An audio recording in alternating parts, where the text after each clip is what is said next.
Hi all and welcome back. Today we're going to talk about why you would go to a gaming tournament.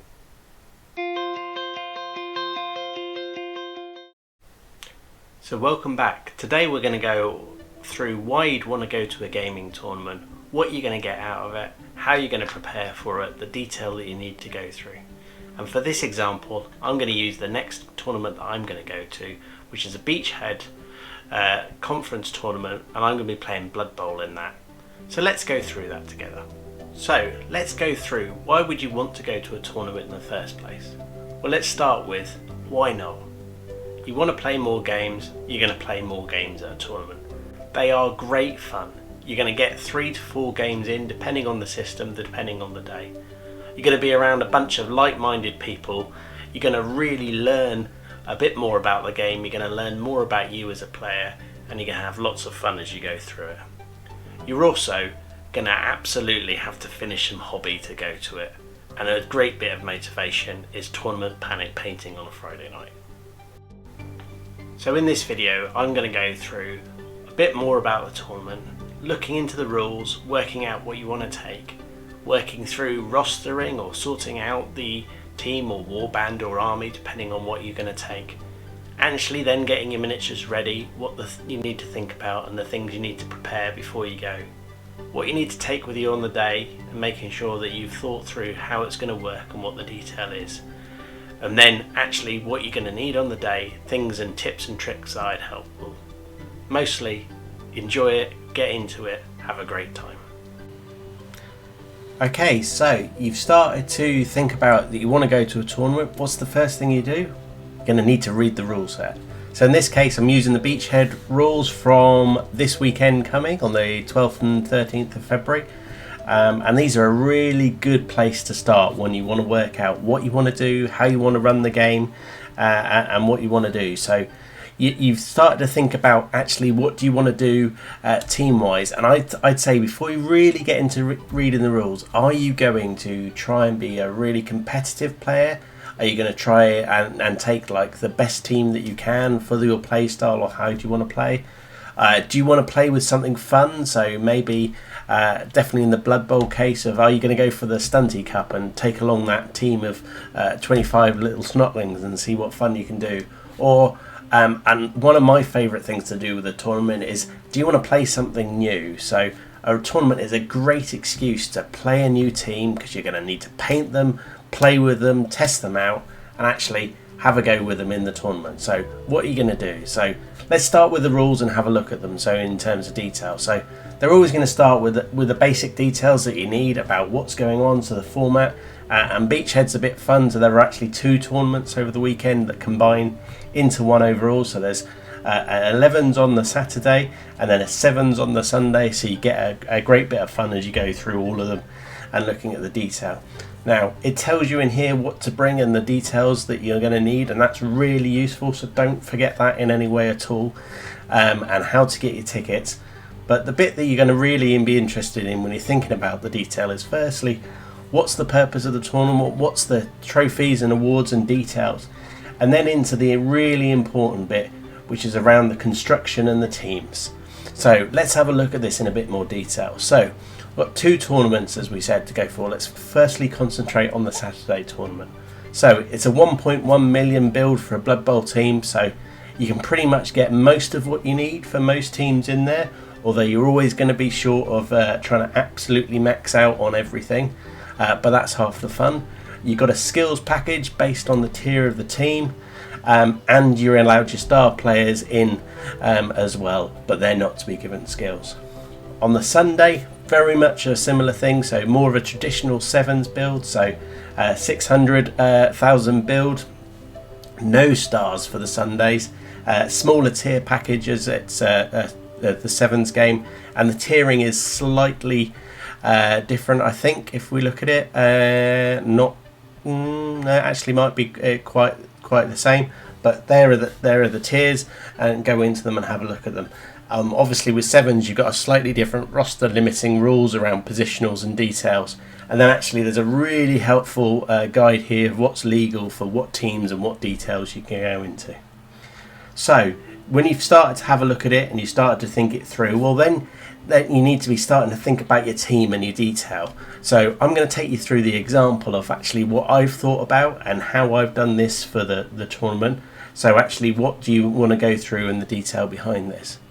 So I'm playing as an additional sort of helper at the tournament, stroke the last man in. So if there's an odd number, I'll play. If not, then I'll help organise for the day and go and spend lots at the detail and see what else is on show. So in that case, I thought I'm going to play a team that I know that I'm not going to be really passionate about, that if I don't get to play them, that I've spent a lot of time and effort on them. So I'm going to play Undead.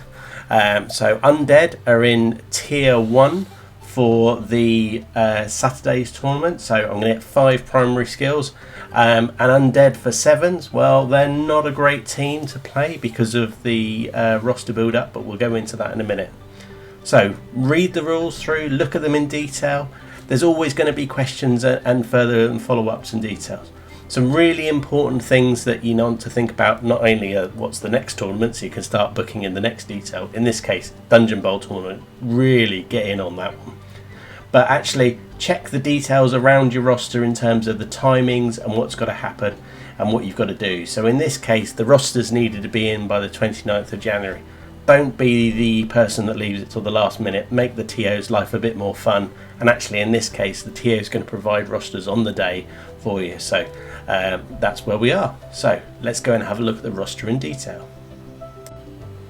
So this is the roster in detail. Now, one of the great things that's helped and provided with this tournament is you get a roster that you can help build the details into a lovely Google spreadsheet that you can stick all the details in, and it helps you work out, and more importantly, it helps you work out the big number at the bottom, if I can do this right, of there's your 1.1 million total value, and actually what your team's value is left. And you can see here that I've got pretty much nothing left in my treasury, the detail. So how do I go and think about them? Well, firstly, I'm playing Undead. So what did I want to do? Well, this is an 11s tournament, so I definitely want the 2 mummies. I've got to have that strength and that detail. I'm going to need the blitzers because, frankly, you need a little bit of skills. They've got a bit of movement. They're going to make a big part in the game. And then, because it's a 1.1 bill, I've gone for all 4 ghoul runners, who are sort of the life and blood of actually moving around. The rest of the team's pretty slow compared to the ghoul runners. And then I filled the team out with some skeletons, and I've got a spare skeleton in case anybody falls apart, or more likely in case I want to kick anyone that's down and I roll that double on the foul. So once you've decided your basic team and detail, you're looking at skills package. So in this case, I've gone for a nice and simple skills, partly to help me remember what's going on, and partly because just of the way the Undead play. So I'm looking at 4 guard players, so both my mummies, both my blitzers have got guard. I'm pretty sure that there'll be a number of big guys in the tournament, lots of stars that need to be taken down, and I absolutely will need to bash them to the ground. And I want to bash them to the ground because I've got those skeletons to slowly come in and kick people when they do them. So 4 guard players that I've taken, and then I want my 1 ghoul runner who is pretty much my life and blood of running with the ball. I'm going to take the risk of picking them up and using the rerolls to get the ball, and then he is my blodger for the day. He is my ball runner. I'm also taking 3 rerolls because Undead will fail just about every important reroll, and I'll try not to blow them all in turn 1. Now, once you've picked your team and you worked it through, really good idea if you play with a club and you've got friends, ask them about it. They'll give you plenty of advice and detail. Really useful to do that. And then also, what about the theme for them? So, for me, this was an easy one. I've played with Undead at a tournament before. In fact, my very first tournament, Tombstone, about 2.5 years ago, was my first Blood Bowl tournament. So for me, it's the return of the Tombstone villains, and that's because my Undead team already have a load of names and nameplates on them, and they're Bond villains. That for me was the theme I went for at the time, so you can see all the Bond villains, there they are. I've got my team theme set up and really nice and easy. So that's the 7s team. Let's have a look at that's the 11s team. Let's have a look at the 7s team. So, 7s team, smaller roster, smaller build, as you can see, much lower total amount of money to play around with, And this is where it gets interesting for the undead. So there's not a single mummy in this. You can see I've not gone with the mummy build for 7s. Why have I not done that? Well, movement 3 for me in 7s is just not going to cut it in any way at all. There's no line of scrimmage for them to start on. Pretty much, I've played with 7s and undead before. They will become players that just everybody else runs away from. They won't engage with the game at all.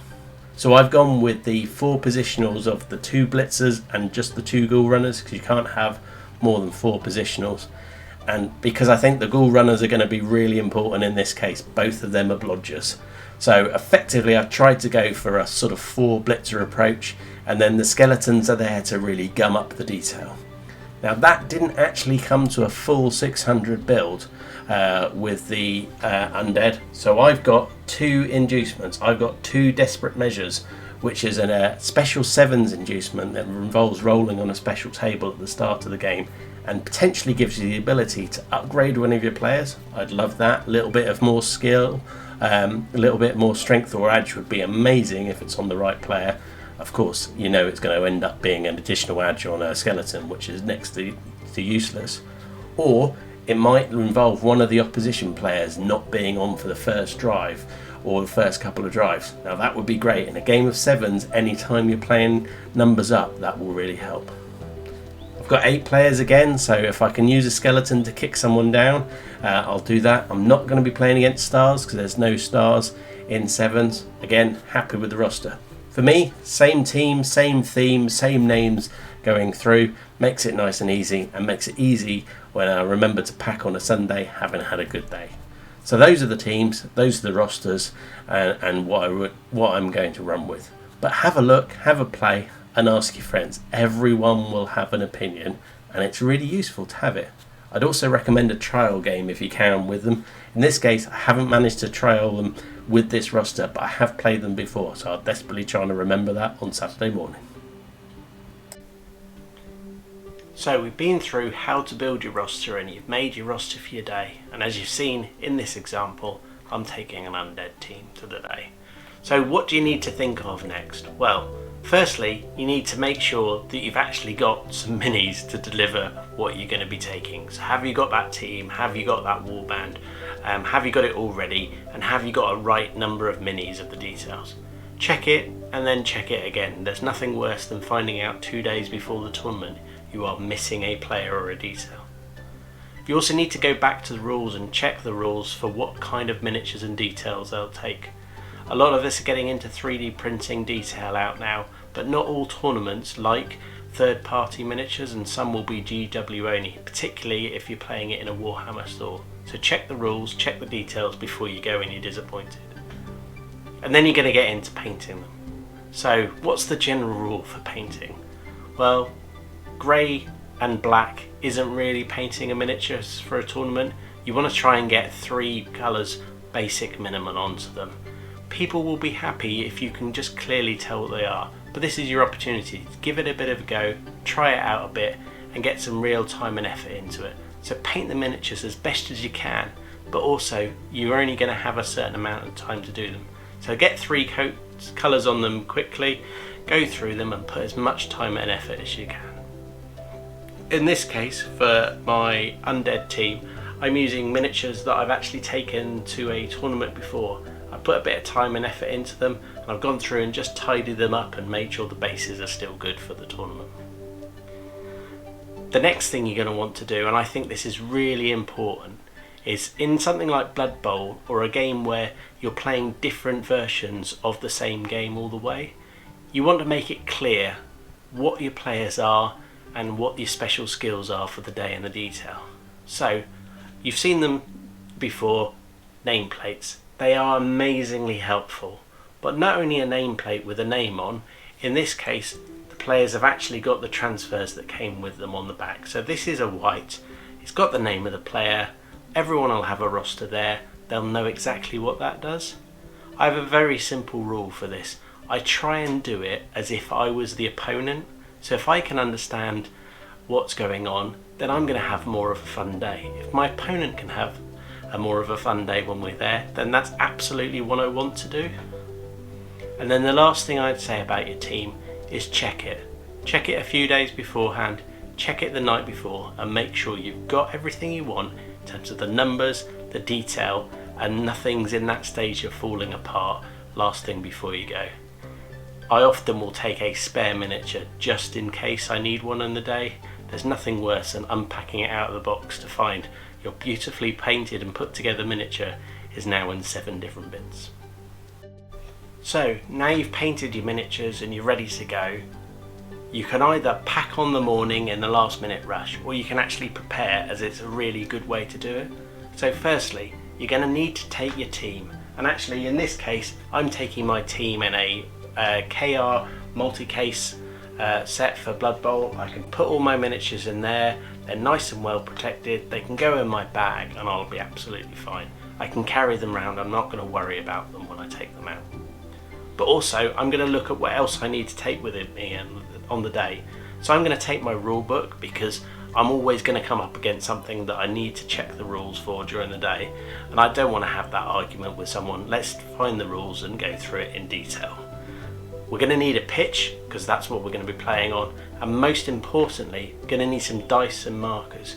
You can't play a tabletop game with dice if you leave your dice at home. You're going to be rushing around trying to buy one, and you're going to need your markers for your re-rolls, your turns, or your scores and your details.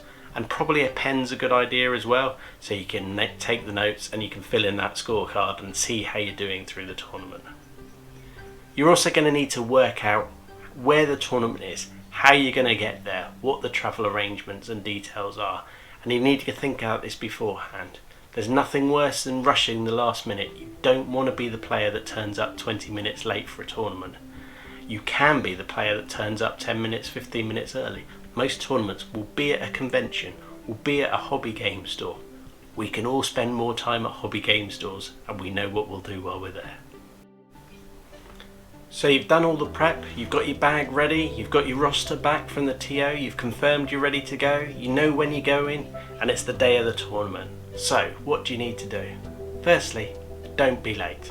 It's very simple, but don't be late. There's nothing worse than a tournament running late. Also, go with the right attitude. And I'm going to be really blunt about this. For me, it's the don't be the try hard. You're going along to have fun. Yes, it's a competitive environment, and if you're going to be really competitive, tell your opponent about it. But have fun, because you want to go again. People you know want to go again, and you want to meet new people that have a great time. So make sure that having fun is your #1 priority during the day. A really practical thing, most tournaments are held in small places and you've got a lot of people crammed in. You're going to get warm during the day, so make sure you dress appropriately. You're also going to be on your feet most of the day as well, so wear something comfortable and really make sure you've got what you need with you there. And also stay hydrated. Take your fluids, get your water in with you, get your tea, get your coffee. You're probably in a gaming cafe or something like that. Order some stuff from the game store. They'll love it, you're supporting them, you're keeping them going. And that's a really good point for me, I think. Most of these are held in your local game store or a local game store where you're there. We don't need an excuse to go into hobby game stores and buy something, but if you're having a tournament in someone's gaming store and you've got a bit of time or a lunch break to go and wander around, make sure you've got some money that you can spend while you're there, because you're going to want to anyway. It supports the store and it helps everybody out in the hobby and have fun. And then last, make sure you really enjoy yourself. You're going to meet new people, you're going to have a great time. Really go and have a good look at it. So hopefully out of this video you've got a better idea of the things you need to think through and how you need to prepare for a tournament. Everyone's going to be different. Some people are real planners, I'm a real planner. I'll have a list of things I need to do to go through before I go to the tournament. Some will still be painting at 2 o'clock in the morning on the day of the tournament, having remembered to get it sorted. But make sure you're comfortable, do as much as you can, and have fun when you go. If this has been useful, click the like and subscribe button. That really helps the video get some traction, and put some other good tips in the comments. Everyone's always looking for help for how to do this better and help everybody else out. Otherwise, happy gaming, have fun, and go to a tournament soon.